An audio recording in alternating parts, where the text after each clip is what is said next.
Hello ladies and gentlemen, my name is Mings, and today I'm going to give you guys a full review of Triangle Strategy.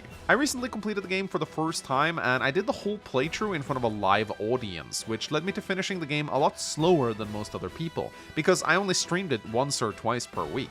Now, I'm not going to lie, there were times when I considered not completing the game. Not because I didn't enjoy it, but because it just seemed so long. And as a Fire Emblem/Advanced Wars YouTuber, going outside your lane and streaming something different to what your audience wants is not going to net you the same amount of views as your other content does. But I decided to ignore that and just trooper through because I wanted to see the end of the game, and I am glad that I did.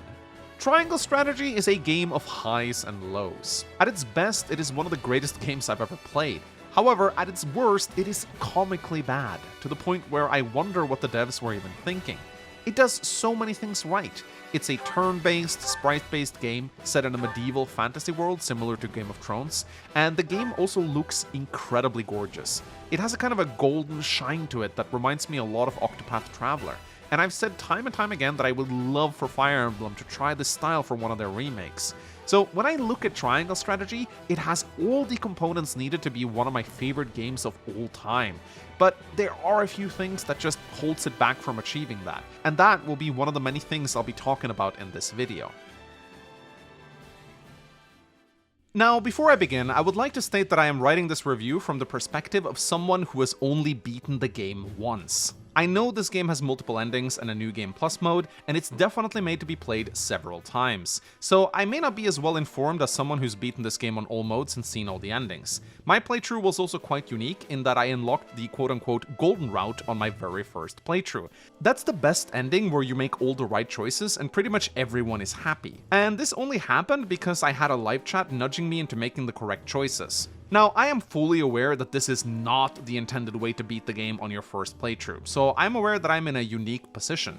The reason I am saying this is that I know I'll inevitably get a lot of comments saying, "You're not well enough informed to have an opinion about this game. Go back and beat it 3 more times and then write a complete review." This kind of gatekeeping is always common from people allergic to criticism, and while I agree that this review would have been a lot better had I played the game several times over before making it, I also don't think my opinion as a consumer is worth any less just because it's a first impression. And I also think the kind of people who make this argument are just the ones who just don't like you saying anything negative about their game. And instead of trying to refute your points, they just tell you that your opinion isn't worth anything because you haven't played the game as much as they have.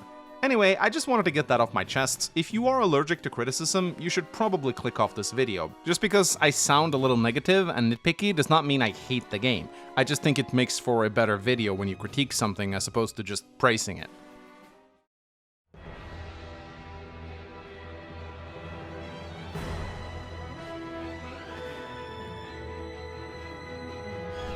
Now, I want to start off this review by talking about something that I think is very important, and that is the game's first impression. And no, I'm not talking about the first map, or even the intro cinematic, or even the main menu. I'm talking about the first thing you see when looking at this game, and that is the name, Triangle Strategy. It just doesn't sound good.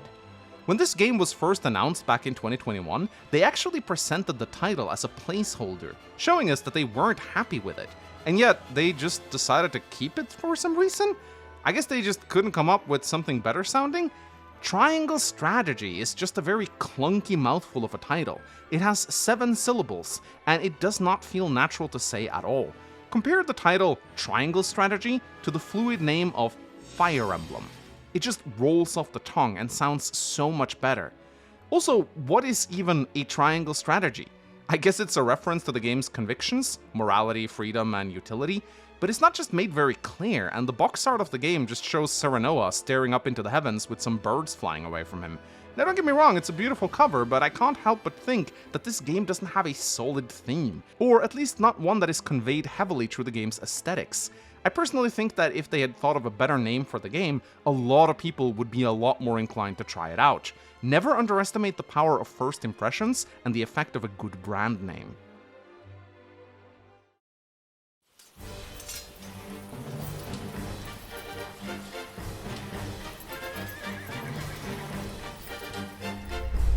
Bad first impressions aside, however, Triangle Strategy has a lot of things going for it. I absolutely adore the gameplay. It might just be one of the most fun and addictive turn-based games I've ever played, and that is not praise I make lightly. I played a lot of turn-based strategy games in my time, but Triangle Strategy manages to make the experience addicting and enjoyable in a unique way. I honestly think it has something to do with the great animations and sound effects. They really are top-notch. Scoring a critical hit on an enemy from behind and having one of your allies deliver a follow-up attack while the camera zooms in on them feels absolutely amazing. At first, I was kinda shocked that Triangle Strategy didn't limit your movement more than it did. Many games have mechanics in place to prevent you from moving around enemies, like in Dungeons & Dragons for example, you have something called attacks of opportunity. They occur if you try to move through several squares that your opponents can attack, and if you try to do it, they get a free hit on you.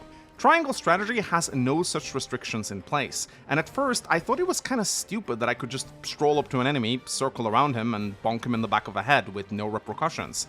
But after playing for a while, I realized that a mechanic like this would probably just slow the game down to a crawl and make it less fun to play. What makes Triangle Strategy so enjoyable in its gameplay is how seamlessly you can navigate around the battlefield. That does not mean you should make moves lightly though, as positioning is absolute key, because the enemies can also move around your flank quite easily, and if they start landing crits on your units, they will die incredibly fast. Death is an interesting thing in Triangle Strategy though, because there is no permadeath in this game. There's no downside to losing your units at all, aside from the fact that you won't get to control them for the remainder of the battle. However, with how brutal some of the fights are, this is usually all the motivation you need to keep your units alive.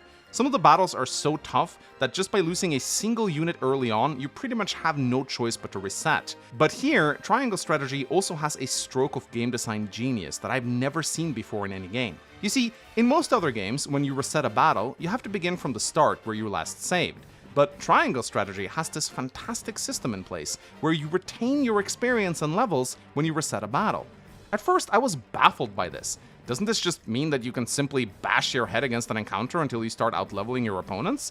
Well, yeah, kinda. Not completely though, as there definitely seems to be a sort of a hard cap where your units won't level much further. But what this means is that every single attempt you make means your units will grow a little stronger. And this combined with you learning the map and the enemies better, means you don't have to reset a map more than a few times at most. What's great about this system is that even if you get horribly owned when attempting a map, you still feel like you made a little bit of progress because your units leveled up a little during the fight. And you get to keep those levels. Even your consumables are reset when you restart a map, so you can chug those health recovery items as much as you want while testing out your strategies. At first, I thought this was an incredibly casual mechanic, and I wondered what the point of playing well was when I could just reset a battle over and over while leveling up my units to the point where they would get strong enough to overpower the enemy. However, the more I played, the more I started appreciating this mechanic. Restarting a long battle is already frustrating on its own, because you have to do it over again. But with Triangle Strategy, resetting a battle never made me feel overcome with rage or anger. Just think for a moment, would it have really been a better system if the game had just forced me to go back to the encampment and done optional battles until my units were strong enough to take on the main map? I mean, that is certainly an option you have, but the game is made in such a way that you don't really have to do the optional battles. You can just progress it by doing the main story over and over until you beat it. So as long as you're okay with resetting the battles a little, you don't even have to grind at all. In fact, resetting the battles is your grind, and I think that's actually fantastic. It might just be one of my favorite mechanics in any RPG I've played. I know some of the more hardcore turn-based veterans in chat are gonna snare at this and say it's way too soft on the player, but I personally appreciate it a lot. I never once felt like Triangle Strategy wasted my time, and that was honestly a very good feeling. Now, that's not to say that the gameplay is completely without flaws. I played my first game on hard mode, which I admit maybe was a tad arrogant of me, but at times I definitely felt like the enemies were just overpowered in an attempt to give me a challenge. In other words, the AI of this game is really dumb. Units walk around like headless chickens sometimes, and the bosses will just stand still and watch as you slaughter their henchmen before they decide to join the battle. And when they do, their actions are often very strange, and they don't tend to use their abilities well at all. But they're still scary because they can take a ton of punishment and they hit like trucks. I don't think I ever once felt like the enemy cleverly worked together with each other or used their mechanics in impressive ways. The challenge just stemmed from the fact that their guys had higher numbers than my guys, and they usually outnumbered me on top of that. I know this is a common trope in many strategy games, as it's just very hard to program a proper AI that can challenge a human, but I can't help but think that the AI of Triangle Strategy could have been programmed a little bit better. That being said, the map design of this game is top-notch, at least most of the maps. Triangle Strategy has you fighting on extremely varied battlefields. You battle in everything from abandoned mines to dense urban cities, and each map feels like it was carefully crafted to give you a lot of avenues to exploit. There are some lazy ones towards the end of the game. There's one, for example, that literally just takes place on a field, but because the core combat mechanics of the game are so good, that map still ended up being enjoyable to me regardless. I also love the way you can control a battlefield by having elements synergize with each other. For example, you can have your Ice Mage cast a Frost spell on the ground which creates an icy surface. You can then have your Fire Mage cast a Fire spell on it to create water. And then you can have your Thunder Mage cast a Lightning spell on it that will shock any enemies in contact with said water. Very clever. You can also throw oil jugs on the ground and ignite them, creating a literal sea of fire that your enemies either have to stand around and wait for to go out, or traverse to take heavy damage. Some of your playable units can also do absolutely amazing things on certain battlefields. You get a blacksmith character named Jens, who can literally create ladders that allows your units to climb up buildings and mountains that would otherwise be impossible to reach. While this game constantly throws huge challenges your way, I feel like you are only really limited by your own imagination, and you have a lot of tools to work with. I think that every map in the game can probably be exploited to high hell and beyond by simply bringing the right combination of units. And I actually think that's good game design. You should let players have fun and reward their ingenuity. I personally experienced this during a very difficult battle on a bridge, where I used Jens to create a trap that was able to push one of the bosses down under the bridge, where she was not able to climb up again, therefore not being able to participate in the battle at all. You pay. Sounds You right. pay. How dreadful. Okay, I'll show you. If I must. The hunt is on.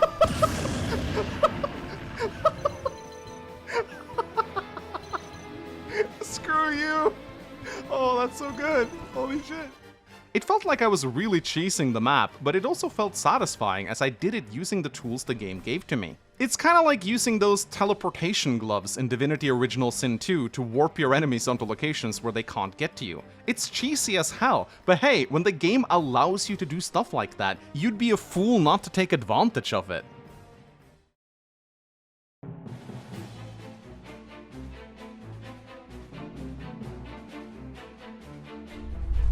Next up, I want to talk about some of the playable characters. Having only beaten the game once, I obviously did not unlock all of them. But basically how this game handles new recruits is that you start off with the main cast of dudes that everyone has, and then optional characters just walk into your encampment at random intervals.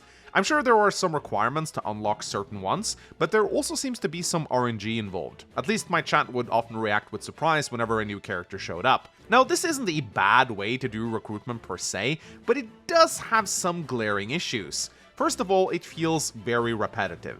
To my knowledge, there's not a single time where you recruit a character from the enemy side, like in Fire Emblem, or by talking to them as an NPC during the exploration phase.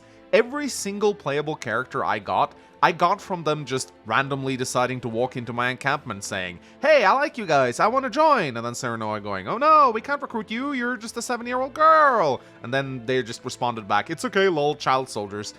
Okay, maybe not all of them were like that, but some of them sure were. The sole exception to this rule for me was Avlora, who had her own unique cutscene, but I also understand she's exclusive to the Golden Route, so she may just be a special case. Most of the time, I was okay with this system, but there were other times where it really took me out of the story. For example, there was this one mission where I was literally in the middle of a boat chase. My characters were on a ship, chasing another ship, and then suddenly I get a notification that there's a new character available, and I have to go back into the encampment, which is on top of a ship somehow, and then some guy just walks in and goes, "Hey, I like you guys, I want to join the war effort, yeehaw!" Yeah, okay, I get it. This is a consequence of having a My Base feature in your game, and Triangle Strategy isn't the only game that does this. but I would maybe have considered disabling recruitments at certain parts during the story just for the sake of immersion. Some people may disagree with this and say it's silly, but for me personally, it does take me out of the story when this happens. Now, this next bit is probably going to annoy you veterans quite a bit, because get ready for a bunch of opinions from a guy who doesn't know what he's talking about. But I found that there was a pretty massive power difference between the various characters. Erador, for example, was so strong due to the insane control he had over the battlefield. If I could get him into a clump of enemies and use the area of effect taunt, the battle usually became quite a bit easier. There were also fantastic utility characters like Jens, who could trivialize the battlefield if used correctly. However, I also felt like a lot of the new characters joining made very bad first impressions. This is because most of them need to be leveled up a bit in order for them to unlock their good abilities. I remember when Groma and Flanagan joined my party, for example. I was very excited because they had really cool designs, but both of them were just worse Eradors in my opinion. Groma was a hand-to-hand style dodge tank, but her abilities were just very boring. She could punch people from slightly further away and she could immobilize them with a dropkick, but her taunt was just worse than Erador's, and while she was very evasive, if she did get hit, she would die incredibly fast, making her unreliable, which is the last thing you want a tank to be. Flanagan, on the other hand, was a flying tank, which was an incredibly cool concept, but he was notably less durable and much worse at taunting large packs of enemies, so both of these characters just went straight to the bench for me, and I didn't even deploy them until I was literally forced to later on in the Golden Route. I feel like a lot of characters in Triangle Strategy has this really bad first impression. Like, when I got Piccoletta, I literally didn't see the point in deploying her despite how much chat told me she rocked. And it was only later on in the Golden Route where I was forced to deploy her, and after a lot of levels, that I really saw how game-breaking her decoy ability was. However, the biggest offender of this by far was when I got Maxwell the freaking Dawnspear. He's the guy that jumps around like an anime protagonist at the start of the game. Now, I could tell right away that if I leveled up Maxwell, he would have a lot of potential, but his starting strength was far below that of my other units, so even he went straight to the bench, and I didn't really use him at all. Now, I don't really know how you would change this. You can't have characters start off with their best abilities unlocked right away, but this is a problem by the game having every single unit join at random intervals. In Fire Emblem, for example, where you have units join at specific chapters, you can ensure that even though their power level is not very high at base, they can still leave a very good first impression by being useful right away due to the enemies you face. Like, for example, imagine what a good first impression a character like Jens would leave on the player if he joined during a specific level where you had to use his ladders to beat the map. Triangle Strategy, by its very nature, cannot do this, and I don't think it's actually something you can solve. It is just an intrinsic weakness in how the game is designed. This is the price you pay for random recruitments. Next up, I want to just briefly talk about the game's Quietus System. There are these little cards that you unlock as you play, and you can use them at any time during battles, but you're limited by a point system, which also grows over the course of the game. These cards can be simple things like teleporting a character using the Lightwave Quietus, which I ended up doing quite a lot because it's extremely good. However, you also got cards like the Fleet-Footed Quietus, which increases the movement of your entire party for one turn. You can even use these cards to resurrect fallen units, but this costs a lot of points, and you can usually only do it once. This was a very cool system because Triangle Strategy was very restrictive in the amount of points it gave you. This could have easily turned into the turn wheel mechanic from Fire Emblem if they had given you like 15 or 20 Quietus points towards the end of the game, but luckily that never happened, and I'm very grateful for that. Personally, I had 5 points at the end of my playthrough, and that seemed to be the hard cap, though I haven't played New Game Plus yet, so I don't know if you get more than that. Anyway, what I love about these cards is that they are pretty much all useful. I was very fond of the Missed Opportunity Quietus, as it allowed me to make a boss skip their next turn, which was incredibly good. And it was nice to have the Battle Cry Quietus available to give one of my playable characters a few extra action points when they needed them to cast a certain ability. Overall, this was a very well implemented resource system that made Triangle Strategy a lot more fun to play, and I have absolutely nothing negative to say about it. Okay, so I just learned while making this that apparently it's called Quietus, not Quintus. I call it Quintus throughout my entire playthrough, and I don't think anyone corrected me. Anyway, Quietus, really? That sounds so lame. It's like, shh, be quiet, we have to activate this power. Like, compare that to Quintus. It sounds amazing and epic. I'm just gonna call him Quintus, I don't care.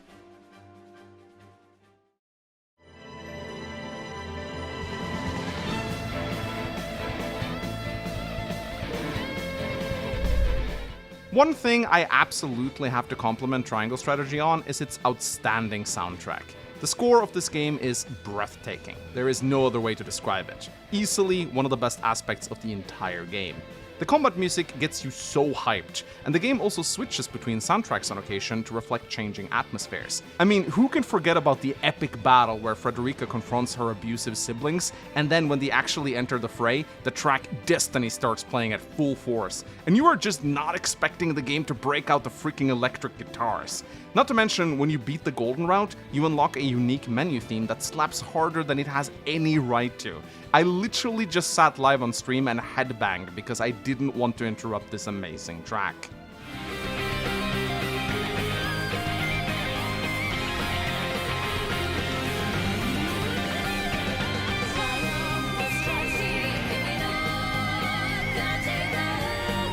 Holy shit!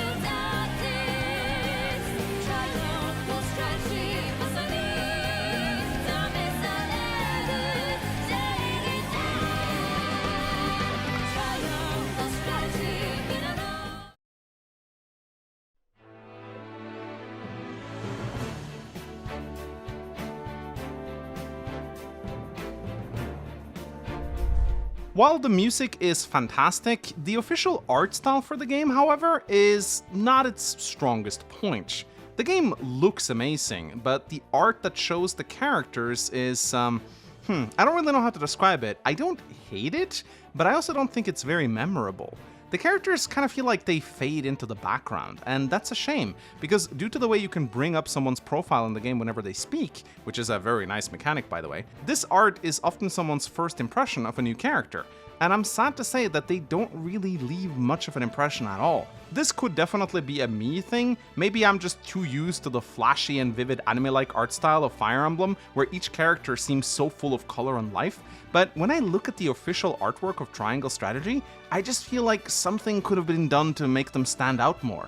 Maybe it's the fact that most of the artwork is done in half-body style, so we very seldom see the full scope of the character from top to bottom, and that just makes them less impressive.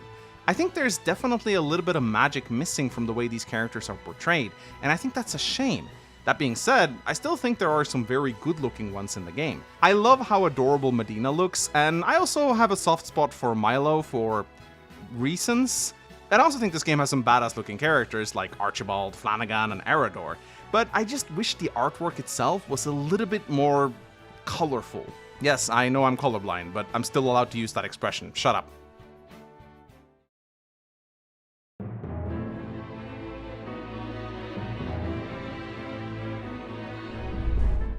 Another aspect of the game, which I think is probably one of its most glaring, is the voice acting. I'm just going to say it, it's not good. This is not a jab at the voice actors who probably worked really hard to bring these characters to life. I think it's actually due to the way they were directed to speak. Allow me to explain what I mean. For some reason, nearly all the lines in the game are delivered with a slowness that just makes their dialogue incredibly inauthentic. It's like you can tell they're reading off a script and is being told to slow down deliberately. I actually have a theory that the script for the game was written first, and when the voice actors were reading their line, they actually read directly off the text on screen as it appeared in the game. Because that would explain why they seemingly seem to slow down their lines with no reason so that they could give the text more time to appear. Now this is just a theory and it's not based in fact, but I think there might be something to it, because it's just so damn strange how they all speak so slowly. This problem is particularly notable when Serenoa, the main protagonist of the game, speaks. It just really doesn't sound like he's speaking from the heart at all, but rather it sounds as if he's reading from a book, and it really takes me out of the storytelling. I'm well aware of the situation, Benedict. I cannot say for sure what repercussions this may have. Volume is good, What okay, I do good. know is that the people rejoice for us and harbor hope for the future. Yeah, this voice acting is stiff, I'm not gonna lie, like this, As the future Lord of House Wolfort, I must rise to the occasion. It sounds like they're reading off a script, if I'm gonna be completely honest. I can see the script in their hand, they're like reading from a script. A lot of people keep telling me that I can solve this problem by changing the voices over to Japanese, but I think this is a piss-poor excuse. I'm sure the Japanese voice acting is a lot better, but personally, I want to hear the characters speak in a language I can understand, so I don't really consider this an option. I even did a live poll during my stream to ask the audience if they wanted me to make the switch, and a majority of them voted against it, so I think a lot of people feel the same way.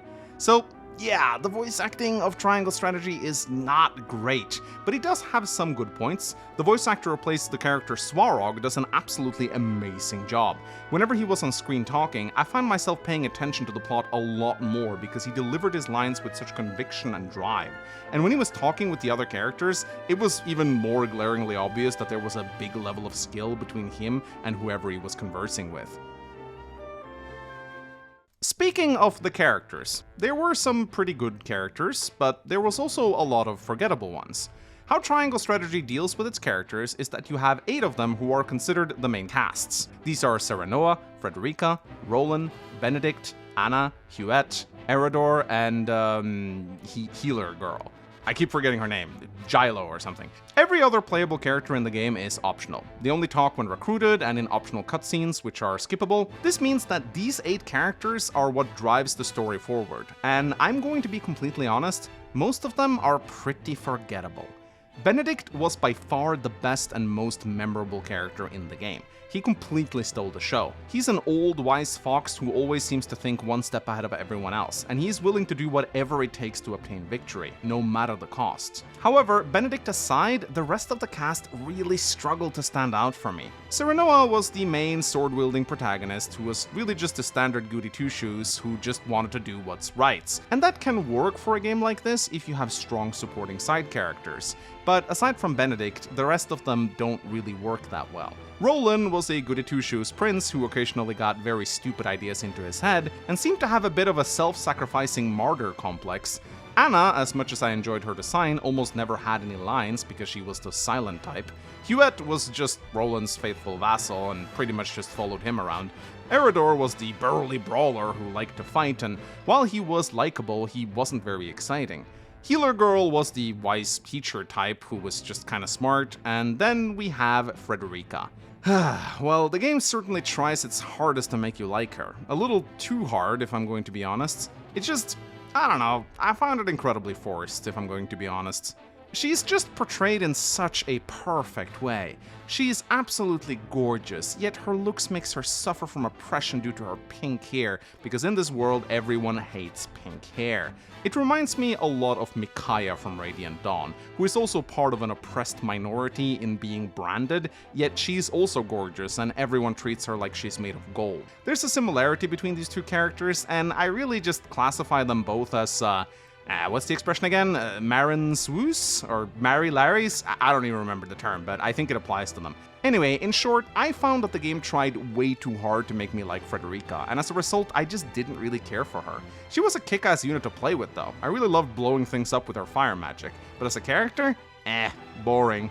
Ooh, but Mangs, I hear a lot of you guys say right now, you skipped a lot of optional dialogue, and if you look into their backstories, you'll get to know them a lot better. And yeah, I'm sure this is a good point. I did skip a lot of optional dialogue, which are essentially this game's support conversations. But I did watch a couple of them off screen, and I liked what I saw. My criticism isn't that these 8 characters don't have fleshed out backstories or motivations. They definitely do. I just found that I did not find them very exciting in the main campaign.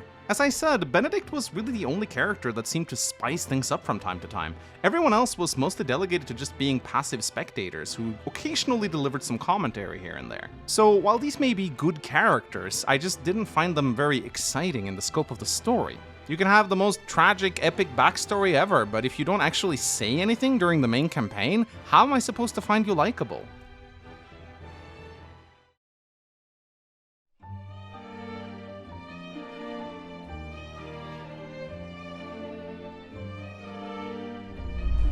The story of Triangle Strategy is another major point of contention. This game tries really hard to establish a rich world. There is a ton of effort put into world building right from the get-go. You have the 3 nations, Glenbrook, which are basically the Goody Two-Shoes nation filled with righteous people, though there are certainly some scummy politician types here and there. For you Fire Emblem fans watching, Glenbrook is essentially the Lycian League from the Alib games. It's the nation of noble houses. Then you got Esfrost, the douchebag winter nation filled with pale-skinned vampire lookalikes who sips wine from their goblets as they plot and scheme behind each other's backs. And then you got the desert nation of Hysant, filled with religious racists. They're powerful because they control salt, a very important resource both in the world and to the game's plot. Each of these nations certainly have both good and evil characters, so it's not like everything is black and white, but the way the game portrays Esfrost and Hysant is in stark contrast to how it portrays Glenbrook. Most characters are either pretty evil or pretty good. There aren't that many grey ones, and that does become pretty apparent after a while. One thing Triangle Strategy completely fails at in terms of its story is just how much of it tries to force on the player early on. There is a lot of dialogue in this game, to the point where it feels like you're watching a visual novel. Because I have my entire playthrough recorded online, I can actually go back and look at how long it took between the battles, and at certain points, there were over 2 hours of consecutive dialogue from one battle to the next. And that is simply too much. I can appreciate a game taking its time to tell a story. Hell, the writing team of Fire Emblem Fates could learn a thing or two from this. But there's taking your time, and then there is just overwhelming the player with dialogue. I got a few salty comments while I stream from people saying things like, "Ew, your little pea brain can't handle this kind of exposition, can it? Go back and play a simpler game. Triangle Strategy is for those of us who likes a rich, extensive story." And yeah, okay, I love stories too. I love reading books. I go through one maybe once every other week. But when I play a video game, I want it to be a little more interactive. And the truth is, Triangle Strategy is not very interactive at all. It just piles cutscene after cutscene on you. I ended up skipping most of the optional ones just because I wanted to get on with the gameplay. Now, some people may say that this is not a big deal, but I think balancing story and combat is an essential part of creating an enjoyable experience. A game that does this in a masterful way is XCOM. In XCOM, you juggle between building your base and going into battle to fight aliens. The balance between these two aspects of the game is so well done that when you're building your base, you're looking forward to the next battle. And when you're in battle, you're looking forward to going back and continuing building your base. And each of these two aspects of the game are never on screen long enough so that they outstay their welcome. This is something I really missed with Triangle Strategy. I wanted to like the story, I really did, and I tried my best to give it a chance, but the sheer amount of it that the game tried to force on me just made me impatient. Maybe I made a mistake in playing this game live in front of an audience. Maybe I should have sat in peace and quiet in my living room and played this game in solitude, without a chat complaining about things taking too long. But I don't think I'm the only one who felt this way playing this game. Roughly speaking, I would say Triangle Strategy is 70% story, 30% combat, and it really should be closer to 50-50.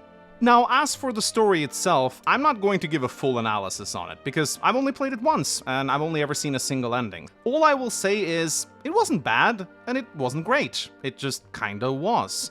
There's a lot of choices to make, and they really do impact where you go, so experiencing the full game will take multiple playthroughs, which I think is good.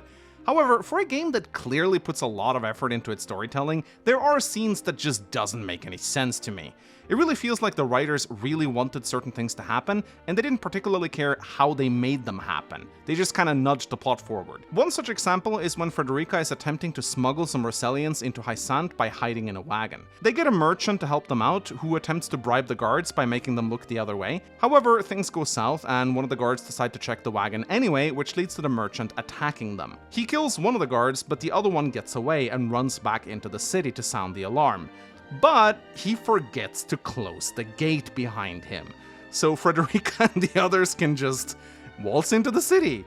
And that's it, they're inside. I mean, really? A gatekeeper that forgets to lock the gate? And this is a freaking Danny forgot about the Iron Fleet moment. Danny kind of forgot about the Iron Fleet and Euron's forces. It makes me wonder why they even put the scene in there. Why not just have things go smoothly and have the guards not check the wagon and just have them go into the city peacefully? Why even add this drama? It felt so incredibly pointless. I get that it's so that the guards can be alerted and a battle can take place in the city later on, but that could have just happened anyway. I mean, there's a lot of spies in the city, so there are many excuses for why a battle could be taking place. You didn't need this silly drama at the gate. It just makes the Hysantian gatekeepers look stupid. Alternatively, maybe the Hysantian gatekeeper was the real hero all along. He actually intentionally didn't lock the gate after him so that they could free the Rosell. Hysantian gatekeeper MVP. Anyway, another silly example is when Svarog is taken prisoner by Gustadolf and put in a jail cell. And then you go, ooh, I wonder how he's gonna get out. And I made a joke on stream that he's probably going to choke the guard or something. And what happens? He just goes, hey guard, come over here. And then the guard is like, okay, I'm just going to stand in front of these bars now because I'm an idiot. And then Svarog just goes, lol, and punches the guy, takes his keys and leaves. It's like, why even imprison him in the first place? This is so stupid. Like, it just sounded to me like they really wanted Svarog to have a badass moment, but instead they just made everyone else look so stupid. And then there's just frustrating aspects of the story, like when you fight in the Norcellian mines and you have to protect this guy named Dragan. And it's actually a really tough fight because Dragan is a green unit, which means he charges into battle with absolutely no regard for his own safety. I had to reset several times to keep this idiot alive. And then at the end of the battle, what happens? He just gets killed anyway! I mean, what was the fucking point of protecting him? Little incidents like these may not seem like much on their own, but I feel like they really add up over the course of the game, and it just makes the story feel very silly. The game tries so hard to establish its world and deliver convincing world building, and yet it does so many stupid little things like this at the same time that just takes away from it all.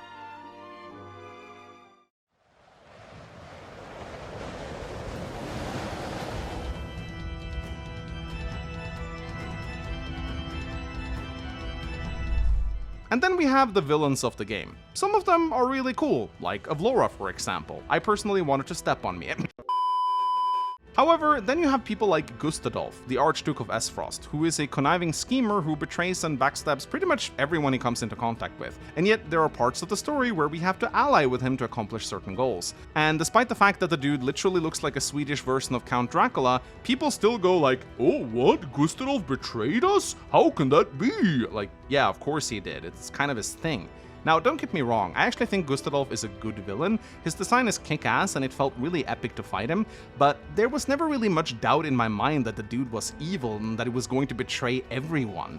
It would have been nice if the game tried a little bit harder to subvert my expectations by trying to show Gustadolf in a little bit of a better light. And then you got the religious racists of Hysant, and they are by far the weakest aspect of the game.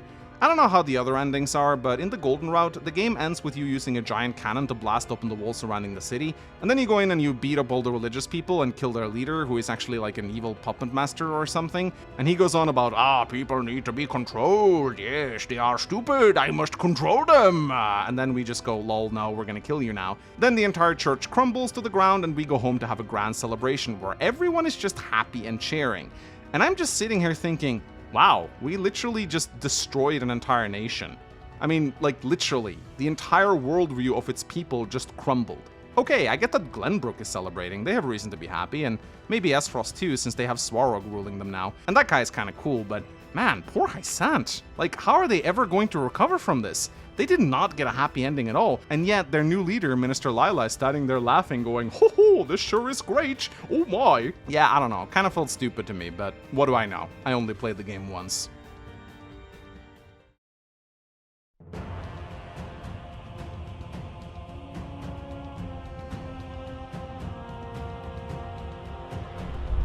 And then there's the overall theme of racism and slavery, which has about as much subtlety as the plot of Conquests.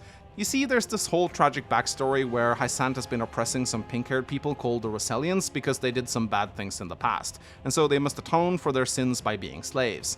This is obviously a load of bogus, and throughout the game we expose this lie for what it is. Frederica, being a Rosellian herself, is the one who drives the storyline forward, and at least in the Golden Route, it ends with her freeing her oppressed people. Now this is all well and good, the Holy Stand of Hysant is clearly in the wrong here, and it's not cool for them to oppress the Rosellians the way they are. But the way the game forces this narrative down your throat is just so on the nose, and it feels silly. There are so many corny grand speeches where they try to remind you just how evil Hysant is for oppressing the poor Rosellians, that I just got tired of it. It's like, okay, I get it, they're oppressed, you don't need to remind me. The problem with having a plot that lacks any kind of subtlety is that you don't allow the players to make up their own decisions about what is going on. When one side is so blatantly evil and the other side is so blatantly the victim, it takes away any nuance the story might have had. I actually would have appreciated the plot a lot more if the Rosellans actually had done something terrible in the past that genuinely caused great harm to the people of Hysant. It would still be wrong to oppress them, of course, but it would have made the actions of the Holy State a lot more understandable, and not just a plain evil lie that someone made up. If you want a story to feel organic, you have to give both sides understandable incentives. If one side is clearly in the wrong and one side is clearly in the right, it makes the story a lot less appealing. This is why Nor vs Hoshido fell so flat on its ass in Fire Emblem Conquest. Literally no one could argue that Nor wasn't in the wrong and Hoshido wasn't in the right. Now, I'm not saying that Hysant is 100% evil, of course, but a majority of their ideology just seems to be, we're the racist, prideful religious bigots, and we are oppressing people, haha, but look how rich we are though. I want to finish off this review by talking about the scales of conviction, the game's main gimmick, if you will. Every so often you get presented with tough choices, and the 8 characters have to vote on how they want to handle them. This can be anything from deciding where to travel to how to deal with an enemy. You as Serenoa don't really have a vote, but you have to convince the other 7 to do what you want them to. But you have to do this using facts and logic. And by that I mean you get 2, sometimes 3 choices, and you have to click on whichever one you think the character you're talking to would like to hear. If you're speaking to Benedict, for example, you're not gonna convince him by going, hey man, this is like the right thing to do because I feel like it. Instead, you have to use cold logic, because he will not be swayed by your emotions. Meanwhile, a character like Eridor, for example, is much more likely to listen to you if you appeal to his sense of honor. He very much is concerned with doing the right thing, even if it's not always the smartest thing to do. This is not a terrible system, as it forces you to learn and memorize what the other 7 main characters believe, but it does have some glaring faults. There is this funny meme in the Triangle Strategy community that Anna is the only character that matters because she tends to be undecided on her vote, so whenever there's a tie with 3 characters on each side, you only really have to convince Anna in order to break the tie. So I must admit that these voting sessions often felt very anticlimactic. I also dislike the fact that you can present a completely solid argument that is pretty much perfect, but the opposing character still goes, nah, I don't want to change my opinion because your number isn't high enough. You see, if your morality, freedom, or utility score isn't good enough, you won't be able to sway a character over to that side, and for your first playthrough, this stat is hidden, so you won't even see how much of it you have or know how much of it you need. This makes the process of convincing another character to your side feel a lot more like a hidden dice roll that you have no control over, and it really just makes everything feel less impactful. Now, there are certainly times where the scales of conviction were used right. There was one part of the game where I had to decide on how to invade a city, and I had the choice between flooding it with water, blowing up an important bridge, or infiltrating the palace in a stealth mission to take out their leadership. All of these choices led to different kinds of battles, and as a result, they felt like they really mattered, and I was heavily invested in the convincing process as a result. This was absolutely fantastic, and a great example of how choices can lead to a much more enjoyable game experience. However, towards the end of the game, how you actually unlock the best ending is to ignore the scales of conviction altogether. I guess the moral of the story here is that democracy is not always the answer, which was unexpected, but I think I kinda like it. If we were just stuck in the mindset of voting between a few choices, we might not see the whole picture. So while it was a strange way to end off the game, it was also kinda cool, so I'll give props to the game for this.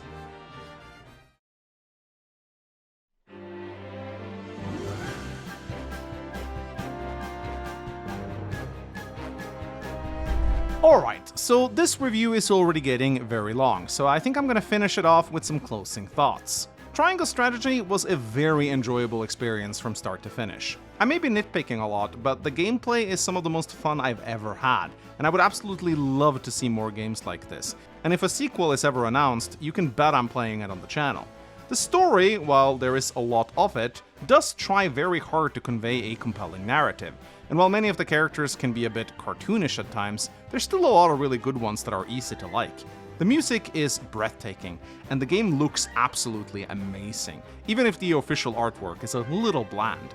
The voice acting is sadly pretty bad, but I suppose you could always just turn it off and read the text. Or you could swap over to the Japanese voices if this is something you like. Still, I do sadly think it's something that pulls the game down by a lot. The story itself is great at times, but comically bad at others. And I do feel like more effort could have been put in to avoid certain glaring plot holes. The underlying themes of the game are not subtle at all, and it kinda makes it hard for me to take them seriously at times. But there were also moments where I was glued to the screen, anticipating what would happen next. In short, Triangle Strategy is a game of extreme highs and lows. At its best, it is a fantastic experience. At its worst, it is downright awful and comical. But overall, I had a great time playing it, and I would absolutely recommend it to anyone. Let me know what you thought about the game in the comment section below, and also do let me know if you liked this review or not. If you think I was wrong, please tell me where I was wrong. Don't just tell me that I didn't play the game enough. That comment is not helpful at all, although I'll probably get a few of those anyway. Anyway, thank you so much for watching, give this video a like if you enjoyed it, and subscribe for more content of the same kind. My name is Mangs, thank you so much for watching, and I'll see you guys next time. Bye bye! Triangle strategy, kimi no kashikan o hagaru tactics. Triangle strategy, まさに